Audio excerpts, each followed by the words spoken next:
Hello dear students, in this video we will see how does evaporation cause cooling, then we will see some of the questions and answer. In this previous video we learned about evaporation. Now in this video we will see some of the questions.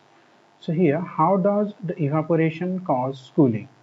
That after evaporation there is a cooling effect in the environment. So how it happens? What causes evaporation that leads to decrease the temperature of the surrounding? So we'll see. So the particles of liquid absorb energy from the surrounding to regain the energy lost during evaporation. This absorption of energy from surrounding make the surrounding cold. So here what happens? Suppose this is a container, it contains water, so this is air. Okay, this is air. So when evaporation takes place, here the temperature of water is generally less than temperature of air.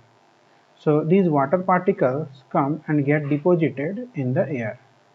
And in the previous class we talked of humidity also, that is the amount of water vapor present in air, that is humidity. So when these water particles get deposited in the air, so then what happens? The particles of the liquid absorb energy from the surrounding. So these liquid particles absorb energy from the surrounding to regain the lost during evaporation. So during evaporation what happens? These particles lost some of the energy. So after losing some of the energy, this particle comes here. Okay. So when these particles comes here, it try to gain energy from the air, from the surrounding medium. At it gains energy from the surrounding medium, the heat of the surrounding medium decreases, so that temperature decreases. This absorption of energy from the surrounding makes the surrounding cold. As the particles, after getting evaporation, it absorbs energy from the surrounding, the heat energy decreases of the surrounding, and the temperature of the surrounding becomes cool, reduced. Okay. So what happens when you pour some acetone? Acetone, that is nail polish remover, on your palm. So the particles gain energy from your palm or surrounding and evaporate, causing the palm to feel cool. Suppose this is your palm. Here, if you put some acetone, so the particles gain energy from your palm. So here what happens? Suppose this is your palm. If you pour some acetone or nail polish over here, we know that our body temperature is 37 degrees centigrade approximately. So these acetone will absorb energy from our palm and it gets evaporated. That means the energy in our palm get reduced.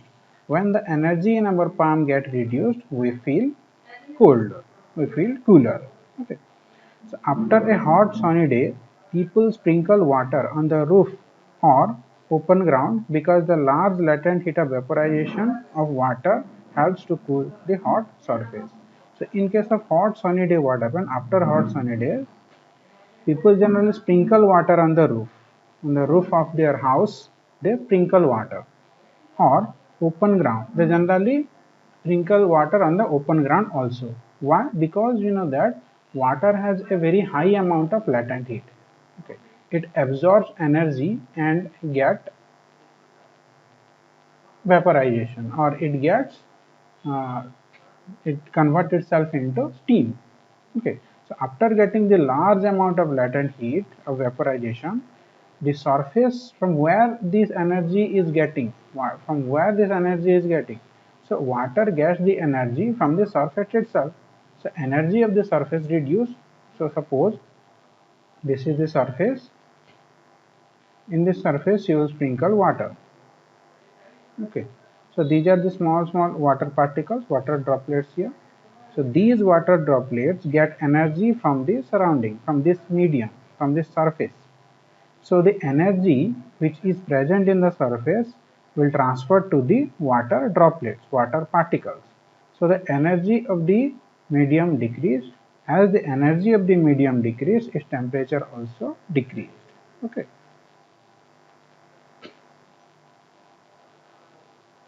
Now, these are the certain some questions that we are going to discuss.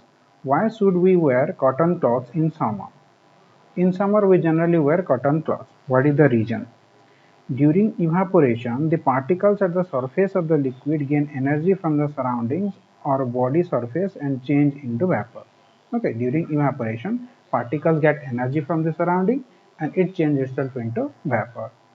The heat energy equal to the latent heat of vaporization is absorbed from the body, leaving the body cool.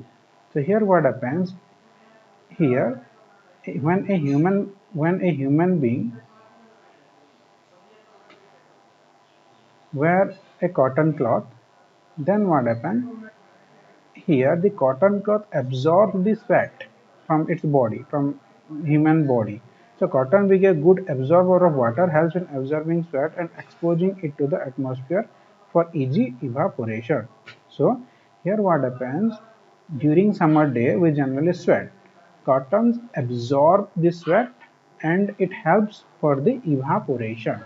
So whenever the evaporation happens, cooling effect is there. So that is why we prefer to wear cotton cloths. Why do we see water droplets on the outer surface of a glass containing ice cold water? So I have already explained you this one. So suppose we consider this is a glass having ice cold water, very chilled water. So here the temperature of this glass is very low. Temperature of the surrounding is high comparatively this glass. So because of the temperature difference from the surrounding, heat energy transferred to the glass. As heat energy transfer, the water particles from here it get condensed. Okay. So the water vapor present in air on coming in contact with the cold water loses energy and gets converted into liquid state. Okay. First of all, why the water particles here are in gaseous state? Because these water particles are having high energy. Whenever there is a temperature difference, the heat energy flow from high temperature to low temperature. So as from here these water particles heat energy flow, it get condensed and get deposited on the surface of the glass.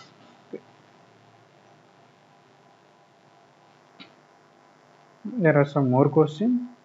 Why does a desert cooler cool better on a hot dry day? You know that in a hot dry day, suppose this is a desert cooler, in a hot dry day the temperature is very high and humidity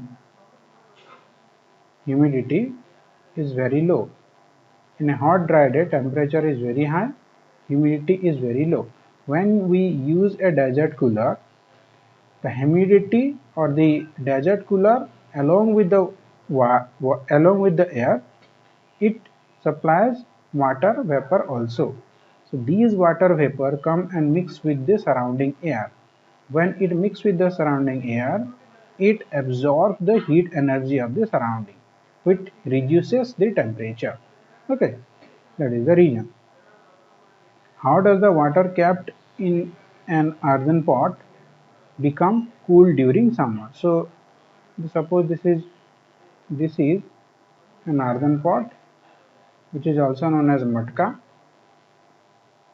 So the water kept in a earthen pot remains cool even in summer because earthen pot has many small holes. So these earthen pot, these are having very small tiny holes throughout its surface. So water seeps out through them and evaporates from the surface of the pot. So through these small tiny holes, these earthen pot has small tiny holes throughout its surface. So through this surface, through these tiny holes, water comes out from the pot. When water comes out from the pot, it evaporates. It gets evaporated. Now whenever the evaporation occurs, the energy needed for vaporization is taken from the water kept in the earthen pot. As a result, water kept in earthen pot become cool. So as water seeps out and it becomes evaporate, whenever this evaporation occurs, see why evaporation occurs? For evaporation energy is needed. And from where this energy is coming? Energy is coming from the water itself, which is kept under this water pot. So as energy is coming out, it keeps it cool. Now, why does our palm feel cold when we put some acetone or petrol or perfume on it? This question just now I have discussed. Next question. Why are we able to sip hot tea or milk faster from a saucer rather than a cup? So you have a cup.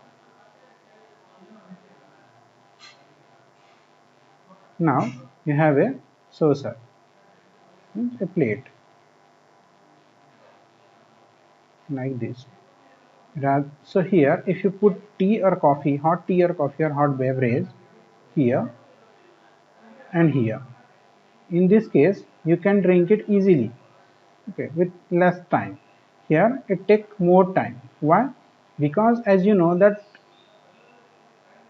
it is easier to sip hot tea or milk faster from a saucer rather than a cup because of evaporation. So as you know that evaporation is a surface phenomenon. So this is the available surface, small surface. This is the available surface, big surface. As here the evaporation, rate of evaporation is more compared to this one. As evaporation is more, the energy decreased or the heat energy decreased. As the heat energy decreased, it cooler faster compared to this. Okay, that is the reason. What type of clothes should you wear in summer? So this one I have already discussed in the previous slide.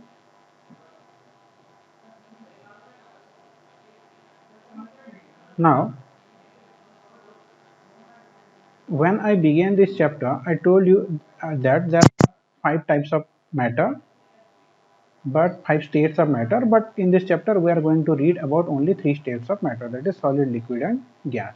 So the 2 more states of matter are plasma and Bose-Einstein condensate. So let us have a look on it. Plasma is the state of matter. State consists of super energetic and super excited particles. In general, what happens in a solid? The particles are highly packed. In liquid, there is a little gap between the particles, and in gas, the particles can move wherever they want to move. They are free. But in plasma state, the particles are present as ion. Okay, now see these. Suppose if we consider water. Water is made up of 2 hydrogen and 1 oxygen. So this one you consider. These are 2 hydrogen and 1 oxygen. Okay. But in case of plasma, what happens? These hydrogen and oxygen get separated like this. Okay. And they become ion. Okay. They become ion here. The hydrogen and oxygen from here, it converts itself into like this, and they become ion. Ion means charged particles. So this state of matter is known as plasma. These particles are in the form of ionized gases. The fluorescent tube and neon sign bulb consist of plasma. This is one of the example of plasma. Now, next state of matter is Bose-Einstein condensate. What is Bose-Einstein condensate? The BEC, that means Bose-Einstein condensate, is formed by cooling a gas extremely low density. So you take a gas whose density is extremely low. You make the density of the gas extremely low, about 100,000 of density of the normal air. So suppose the density of normal air is 1, then the gas which you want to make it to BEC state, then you have to take its 100,000 density. So the density of the gas should be 100,000 part of the normal air. Okay, that means if the density of normal air is 1, then the density of the gas will be 100,000. Okay, this is the density of the normal air. This is the density of the required gas. Okay, so this gas needs to be cooled at super low temperature. Okay, so to super low temperature. After that, somehow it looks like this. Okay, this is the thermal image of the gases. Okay, so this is all about today's class. in the coming video we will start solving exercise. Okay, so thank you and have a nice day.